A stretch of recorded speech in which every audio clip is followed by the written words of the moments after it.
And now, what you've all been waiting for.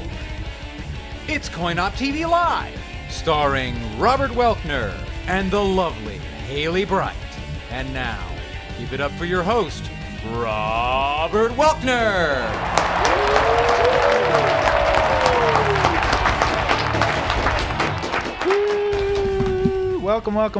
Welcome to Coin Op TV Live on the stream.tv. I'm your host, Robert Welkner. Very exciting show for you tonight, episode 315. We've got an interview with Robert Bowling talking Modern Warfare 2. We got an interview with Matt Turner talking Army of Two 40th Day. Best of all, we got Enrique Galvez from Rockin Android in the studio. Let me get the sign for Enrique. It's going to be a big show. We're happy to have you guys here. If you're watching, we are live. We are interactive. You can hit us up. If you're in one of the chat rooms, we'll check that out. But you can also hit us up from instant messaging us at the stream.tv, all spelled out, no characters, no swigglies, no delays or anything like that.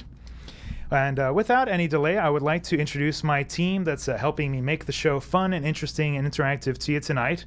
As some of you might have heard, my lovely co-host Hailey Bright is in Japan, doing some coverage over the Tokyo Game Show, but we've got a fantastic, awesome gal helping out. Her name is Erin Darling. Let's give her a warm welcome. Hello, Erin. Hi, guys.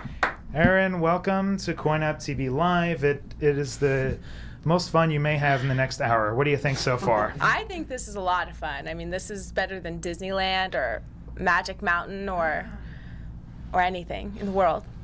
Very cool. Let me introduce the rest of our team. Then we're going to get back to you, get some shout outs and things like that. You know him, you love him. He runs the stream.tv, and he also makes a pretty cool party host, Mr. Brian Gramo. Oh, why, thank you, Mr. Welker. Of course, Robert referring, of course, to the stream.tv's 1,000th episode celebration. Everyone came out in force. Hopefully we'll have lots more pictures getting up on the website. And we'll make this announcement, I guess, on Coin Op TV.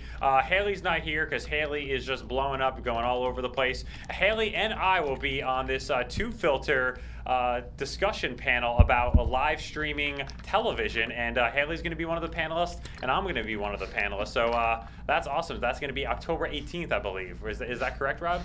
I know it's on a Monday. I think it's the 17th. We happen to be off that week, and I was like, oh my God, I can do it, which is great. So we'll be able to talk and explain to the rest of the world how to really get it done the right way.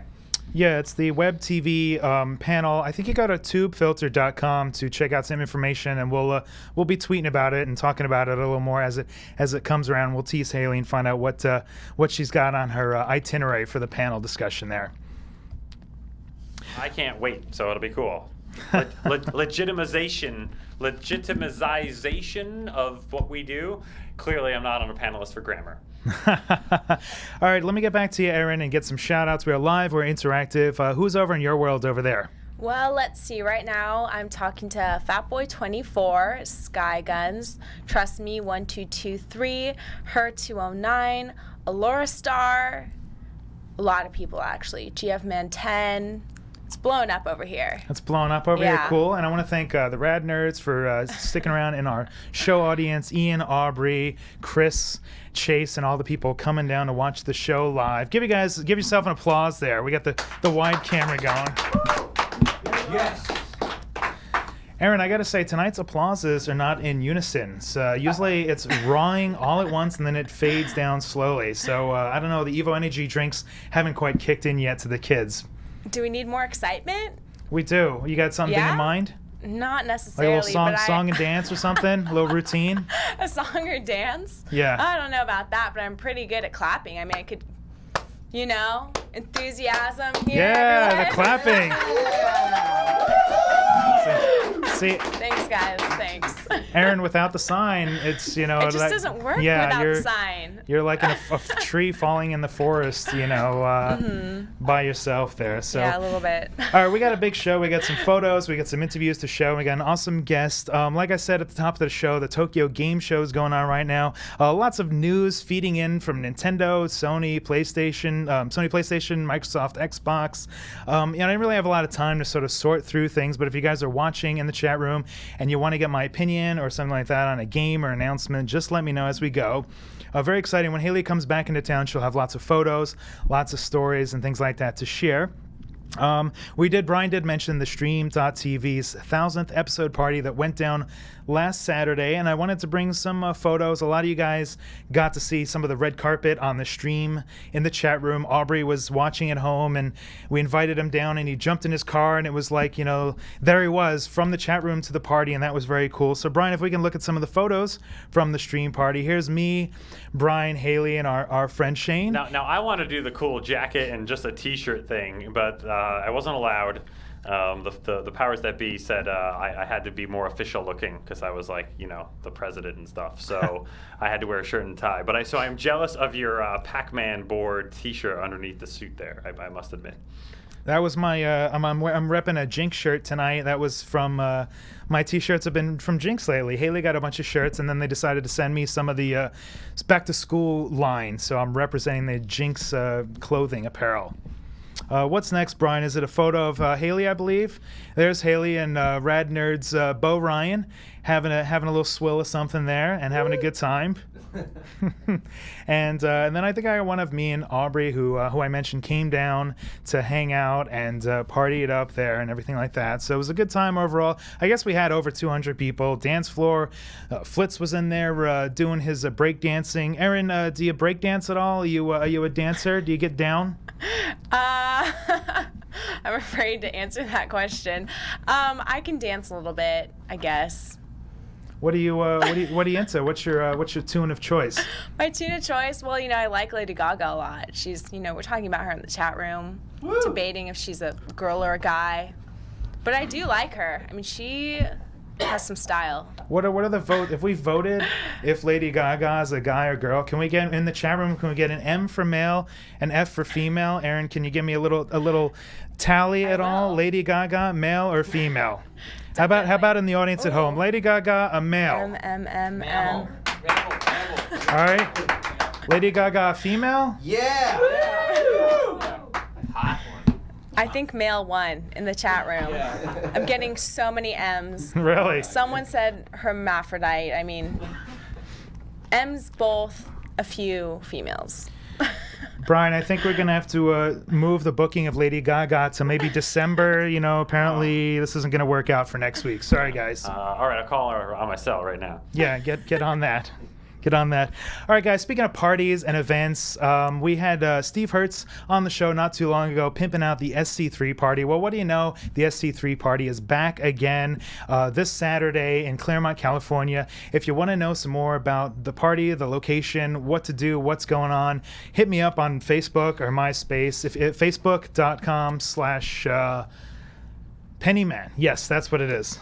I like that neck thing you just did. I had to remember. I was like, on MySpace, it's myspace.com/thirstyfilms. On Facebook, it's facebook.com/Pennyman. You know, and he for the party, he promised me Tron would be back. They had Tron last time, and I was like, epic. And then he also said he would do his best to get that original Vector Star Wars game. I don't know if you guys have played that. Speaking of coin-operated things, where you shoot the towers first, then you are in the no, you're in space, then you're shooting towers from the Death Star, and then you're in the trench, and you got to shoot the thing into the hole with the size and the Womp Rats and the Luke Skywalker.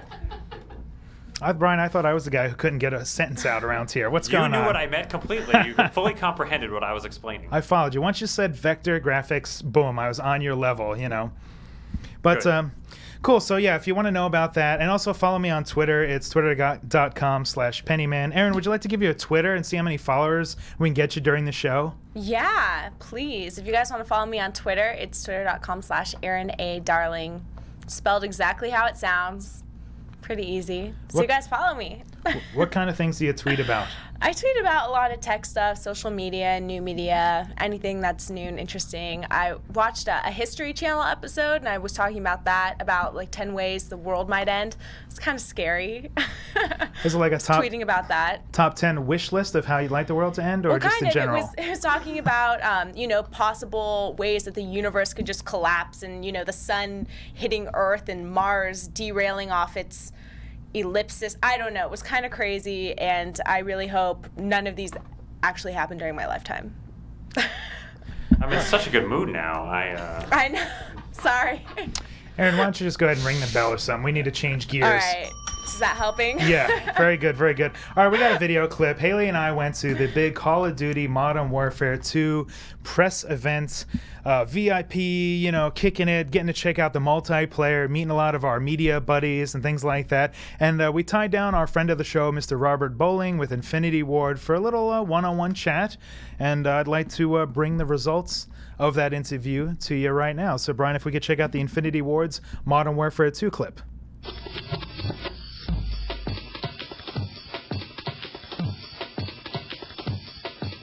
Hey everyone, this is Hailey Bright from CoinOp TV. I'm here at the Modern Warfare 2 press event with Robert Bowling from Infinity Ward. Can you tell me a little bit about the storyline of the game? Well, this game, you take part in Task Force 141, which is a multinational special forces unit. And the cool thing about them is they're the guys who go in first, they go in covert, and they go in behind enemy lines. So that allows us to go all over the world, do things players never expect to do, and see locations that you just typically don't see in games. And obviously, we're here to check out the multiplayer aspects of the game. What are some of the new multiplayer features? We have a bunch of new stuff in multiplayer. I mean, some of the bigger things that people are going to notice right away is we have customizable kill streaks now. So if you don't want UAV, you don't want airstrike, you don't want helicopter, switch those out, put in something you do want. Some of those are user controlled, like the AC-130, which is, it's at a higher kill streak, it's like 15 kill streaks. But if you want to take that risk of seeing it less often, but when you do get it, it's awesome, then you can do that. But you're still limited to 3, so that balances a little bit. And then we also have death streaks now, which are... they're only awarded to players who are doing badly. So say you die 4 times in a row, you get this little handicap of like painkiller, which gives you extra health when you respawn for that life. So it's a way to get them back in the fight for the players who aren't good. It's all about accessibility and fun. We have a bunch of new perks. You can upgrade perks now. Okay. So like say you have the Commando perk, which is new, which gives you a faster knife melee. But now with Commando Pro, you can do the faster knife melee and a bigger lunge. And then so you can upgrade and benefit. So you have to use that perk over and over again to upgrade it. Everything has challenges now. So we have a bunch of new weapons. They all have challenges. You do the challenges, you unlock more attachments for that weapon. Those attachments have challenges, which unlock more attachments. So we've expanded everything. All right, guys, that wraps it up with the Call of Duty Modern Warfare 2 event. I'm Hailey Bright for CoinOp TV. We'll see you guys next time.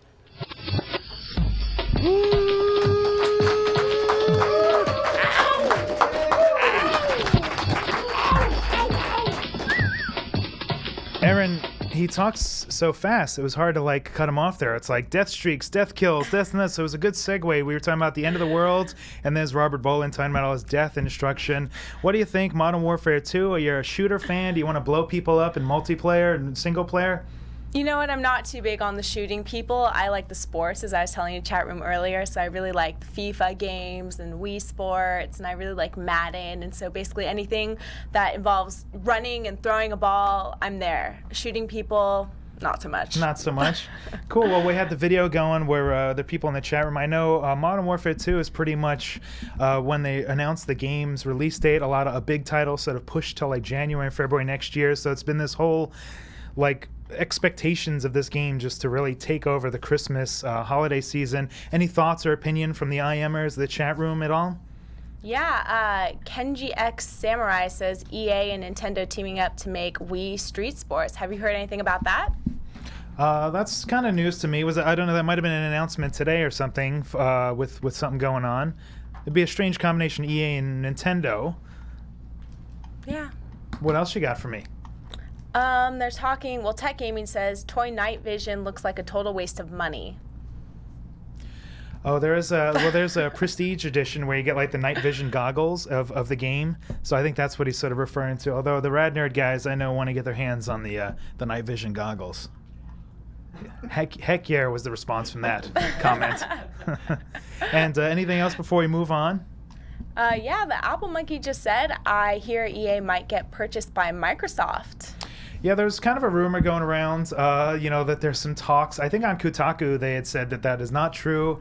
It's a little weird. I mean, like Blizzard and Activision merged last year and formed this huge company, and Microsoft and EA are both huge companies. I like when companies don't merge. I like to have different companies so that there's like the competition, the competitive feeling where you got to like outdo each other every year. So keep the families on opposite coasts. Let them battle it out so the consumers can kind of reap the rewards.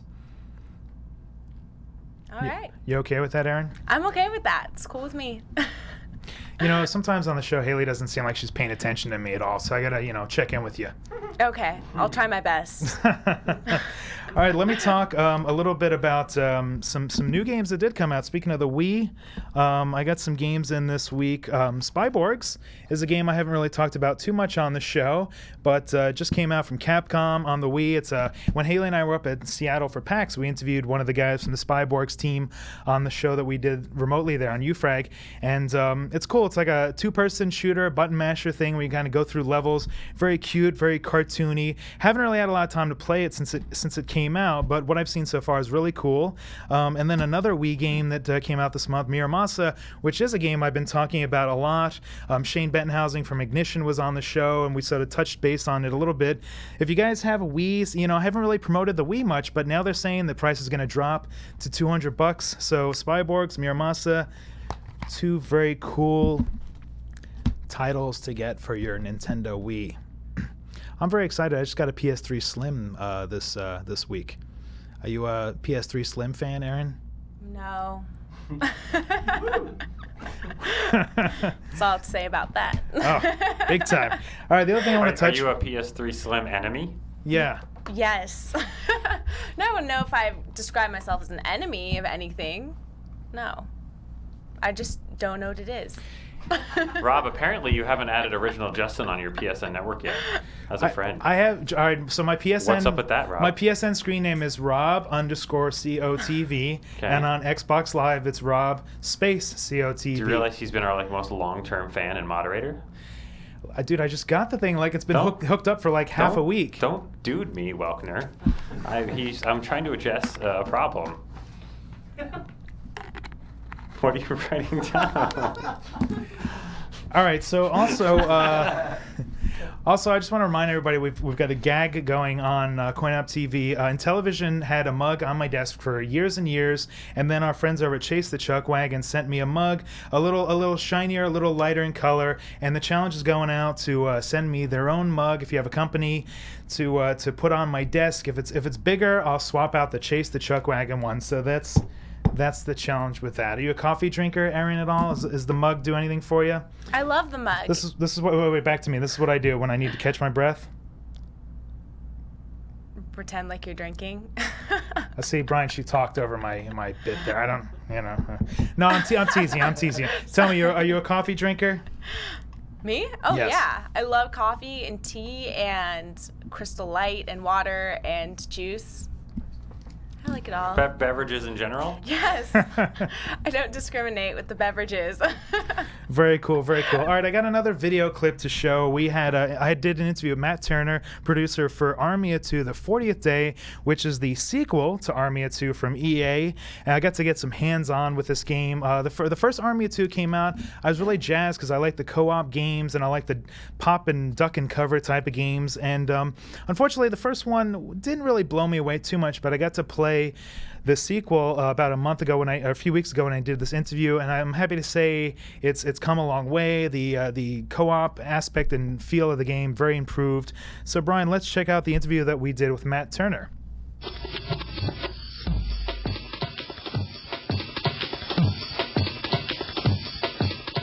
My name is Matt Turner. I'm a producer from Army of Two: The 40th Day, and I'm going to talk to you about our game today.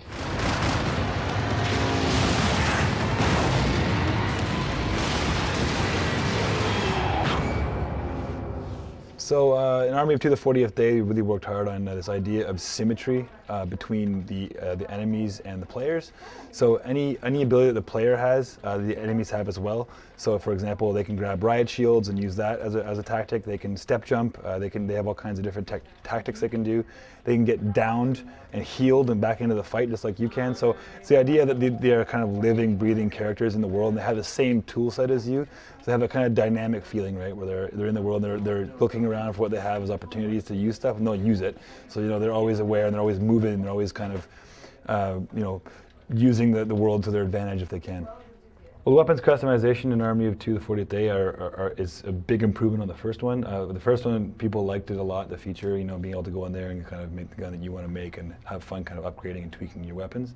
We took that idea, that kind of successful idea, and built it out and made it even more robust and deep. Yeah, so in this one, basically the idea is like Lego with guns. So you can kind of take any part of any gun within a class and put it on any part of any other gun from that same class.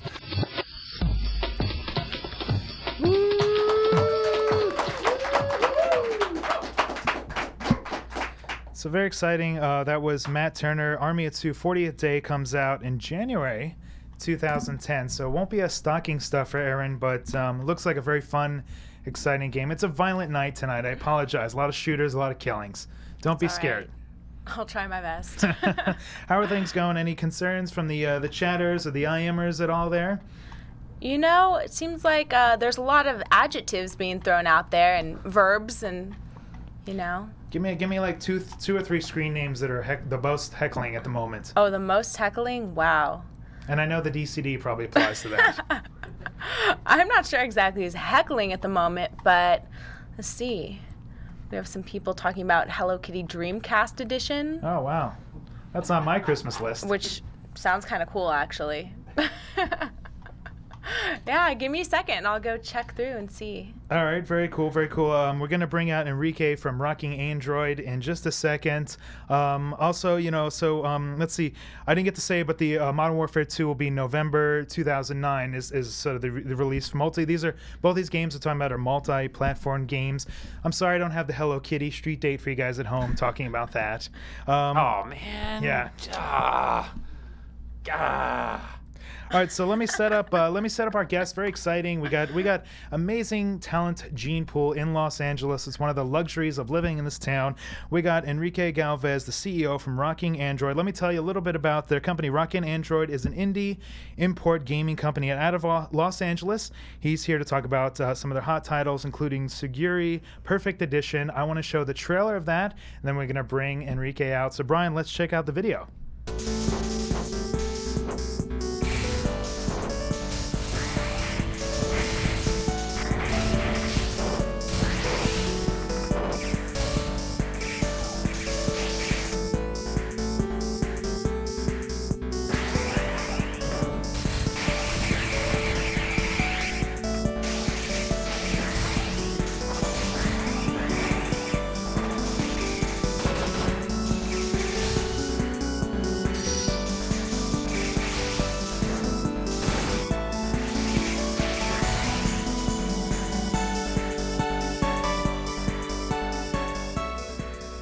All right, let's bring out Enrique Galvez from Rockin Android. Woo!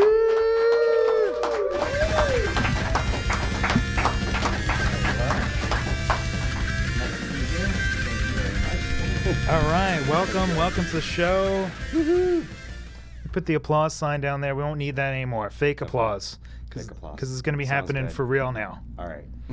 How you doing, Enrique? We've known each other for a little while. Good to see you. Thanks for coming on the show. Thanks for having me. Having a good time so far? Definitely. You got a great show. Thank you. Very cool. Well, let me get to some questions. We saw a little video clip there from the game. What's it all about? Give me the scoop. What are we looking at here? SUGURI Perfect Edition is actually basically 2 games, an expansion pack, and 2 soundtracks in one. DVD-ROM. The story is actually takes place on Earth. It's basically it's a war-tattered Earth. We've lost our natural resources, and the Earth is slowly dying. So we basically created an android to kind of, repopulate vegetation and so forth, until one day she notices like a ship in the sky, and there's an incoming threat. So luckily for them, they actually outfitted her with like massive destructive power so she can fend off these new invaders. Very cool, very powerful. I love that it's a female character. Yeah, they're all actually female characters, and the first part of the game is basically an action shooter, kind of like, raiding or games like that. And the sequel is a fighting game, basically, that has both aerial combat and like fighting techniques like Street Fighter, but it's all like flying in the sky. Very cool, very cool. And let me remind everybody at home, we're live, interactive. If you're watching and want to get a question in for Enrique or myself, it's the stream.tv, all spelled out. Let me get to one more, and then we're going to touch base with Erin and see what people are talking about at home. So tell me a little bit about your company, your profile, how things sort of work with importing and looking for titles. Well, before I did this, I actually had a company called Bonza Anime. We did an import anime. And then we had a company called Teen Ace where we did a lot of Asian cinema stuff, so it allowed me to go to Japan a lot. And so I started noticing that in the last 5 years, a lot of independent companies have been creating like 2D side-scrolling games, shooters, very interesting, unique, independent games. And so I kind of thought it'd be a great idea to actually see some of those games in the United States. And I'm a big fan of like the Sega Saturn, like the SNES. So, you know, thought it would be a good idea to try to like see if I can get these licenses and port the games over. Luckily, it worked out. So we started our company actually a year ago, and we're moving full steam ahead, and we're very excited about this. Very cool, very exciting. All right, Erin, how are things going? Are the kids excited? They want to know something from Enrique here? Definitely. The Apple Monkey asks, where does it take place at? The setting of your game is in the The future. setting of SUGURI is in the distant future on planet Earth. A lot of destruction in the distant future. We're gonna have A some lot of peace. destruction. No peace whatsoever. No peace. Not at Do you all. have another one for us, Erin? Yeah, Twilight Revenge wants to know, also, if at all possible, I have a question for Enrique. Having played the Japanese version of SUGURI, how did the team at RA manage to nail the translation so spot on? So you localized the games here. Yeah, how's this that is work? actually it's a good question. Thank you. Actually, we were lucky enough. We're independent enough that we can actually work with anybody we want to. So we found a translation group that actually had already done SUGURI. Oh, wow. So we actually contacted them, and they did a really good job. We have internally our own translators who actually looked at it and thought, great job. They did a good translation work. And so we ended up working with that group called Angel's Dream. And the girl who's actually one person, her name is Sarah Lean, and she did an amazing job. So that's how we got it to be that good. All right, cool. Let me ask you this. We're talking games and importing and working with things. You know, just with your company and personally, what do you look for? What makes a game fun? Like what kind of aspects have we got here? Well, when choosing these games, we kind of looked at simplicity, like a pick up and play. You know, how easy is the game to play? How many levels? We were looking definitely for that retro feel when we licensed these games. So we were looking mostly for like shooters, fighting games, side scrollers, like Castlevania style kind of games and so forth that I remember playing in my youth that I loved. I love new games, but they're a little complicated at times with a 20-30 minute tutorial. And I thought these games would be easy and fun to pick up and play. Mm-hmm. Very cool. All right, Erin, what do you got going on your end there? Yeah, there's a screen name that I just don't know where the end stop and begin. It's like Jose said to Gustume. That sounds like a new one. Yeah. What has Jose got on his anyway, mind? He wants to know if Enrique is planning on releasing any RPGs. Good question. We're looking into 2 RPGs right now. Problem with RPGs is they actually take a long time to localize. So we don't have the resources now, but we're looking into that for the near future, actually. All right, and thank you for the question. Segueing into that, what are some of the games kind of coming down the radar from your team? Well, as you know, the first title was SUGURI, and then our other 2 titles are actual digital download titles from Direct to Drive and Gamers Gate. Q Leone, which is kind of like an abstract, like 2D shooter, like aquatic kind of shooter, and then Flying Red Barrel, which is kind of like cartoony, kind of has a Miyazaki kind of style, but it's also a shooter as well. And those are only available for download. There is no DVD-ROM or anything for those. All right. I was just going to ask you what format, what console these are sort of your games are on. Well, right now all our games are PC. We're working really hard on trying to get our games ported over to, like, say, the PS3, Xbox, or Nintendo, or the Wii. All right. So, and discussions are underway, so you never know. Hopefully soon. Very cool. Erin, what else you got for us? Skylar Guns wants to know, to Enrique, what's your favorite anime video game? My favorite anime video game? If it has to be based on an anime, I would probably say the first Bleach game for the DS that was actually done by Treasure. Actually, it was an excellent game. They handled the story good, and it had a great fighting engine to it, so I love that. That was a good one. I think that was an import only, right? I believe so. Yeah, that was fun. A lot of the kids. Yeah. The expos. Oh, and also Jump All Stars is a great game for the DS as well. Very cool. A minor applause. Jump. Wait. Let me get the sign. Jump All Stars. They probably never played it at all. Right. You know, just making that clap up. Erin, tell me what else you got over there. I have another question from Tide Gear, who wants to know, how do you decide what gets a physical release and what's downloadable? The question was? Like how do you decide what goes on a disc or what's going to be downloadable content? Well, we look at it as far as the value for the money. If we see a title that has many levels that we feel would be appropriate for a DVD release, a DVD-ROM release, we'll go with that. But some of the other games are great games, but they're just a little bit smaller, and I don't think people would want to pay $20 for. Like a game like SUGURI has like 2 games, an expansion pack, and soundtrack, so it's a lot for $20. and the other digital download games are only $10. So we kind of look at it like how much content the consumer will get.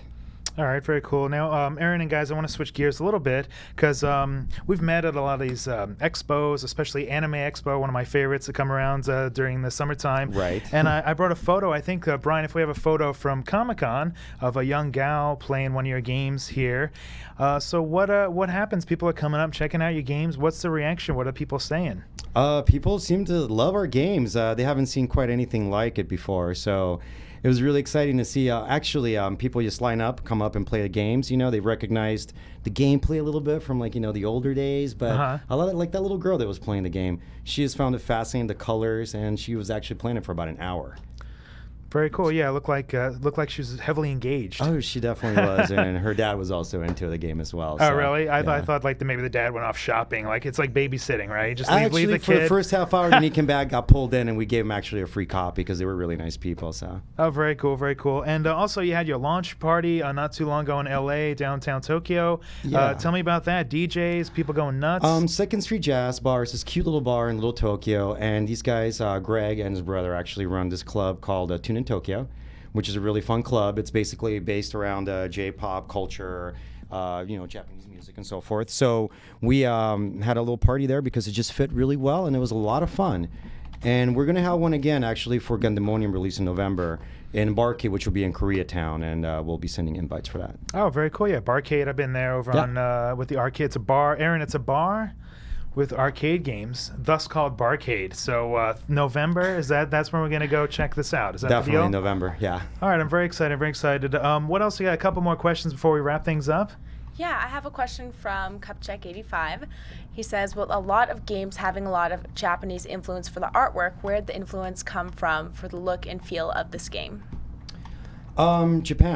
Japan as well as the people behind it, which is actually a very small group of friends who decided to just make this game for fun, are all anime fans. And they're actually, one of the guys used to work at Treasure. So, it's a very Japanese game in the aesthetic of it. Mm-hmm. Yeah. I think 90% of the world seems to be influenced by Japanese culture and stuff like that. And by the way, props to Muramasa. That's an amazing game. Thank you, Atlas. Yeah, we were talking about Muramasa earlier and stuff like that. Yeah, very, very fun. Muramasa the Demon Blade from Ignition. Yeah, and it doesn't get any Japanese than that. That game is just amazing. It's in artwork. Japanese. Yeah, so they didn't beautiful. even do it anything. So a couple more, Aaron, before we wrap things up. Yeah, Brian Walker 987 says, his question is, have you ever thought about making a 3D game? We have discussed it, but at this point we're actually just localizing games and seeing how that goes. And we do have actually plans to actually create our own titles, and they would have a combination of both 3D elements and 2D side-scrolling elements. Mm-hmm. Maybe even similar to something like Shadow Complex, which we all love. Oh yeah, that's a fun one. Yeah. So some of the guys at home that watching a show, they're kind of independent out of the garage game makers and things like that. Is there a submission process or anything like that from people that you're not importing games from? Do you take pitches or submissions? Absolutely, we absolutely do, and we'd love to see other kinds of games. We'd like to actually work with other platforms as well. So if you have like an iPhone game that looks cool that you'd like to show us, please do. Mm-hmm. Please contact us. You can contact us directly through our website. All right, very cool. Before we wrap things up, anything else on your end, Erin? Yeah, a couple people are asking about if there's multiplayer, and then some other people are asking about the albino girl. They want to know what she's about or who she is. One of your characters, the albino girl? I think they might be referring to Suguri herself. Oh, really? The main character. Well, she's the protagonist, and she's the cyborg that was created to actually protect the Earth, to repopulate the Earth, or so forth. So, yeah, that's kind of her story. There's not much going there. She's very powerful, and she has a lot of great, massive destructive power. It's very cool. And Erin, what was the first part of that? About multiplayer. Multiplayer? Yeah. The game, the first game does not. SUGURI is a single-player campaign, but Acceleration of SUGURI, which is a sequel, is a multiplayer, and you can also play it online. It has net play as well. All right, very cool, very cool. I'm very excited to have you here. You brought your own background, which is a first on Coin-Op TV. Very cool, some art direction, everything like that. Let's give the website and whatever information we need to know, your Twitter and all that stuff. Yeah, we are actually at www.rockinandroid.com without a G, and our Twitter is twitter.com /rockinandroid.com. We also have a MySpace and the Facebook, just extension is Rockin Android, and also a YouTube channel. All right, very cool. Erin, did you want to give your Twitter or anything like that else? Excuse me, anything else out or any other concerns before we wrap things up?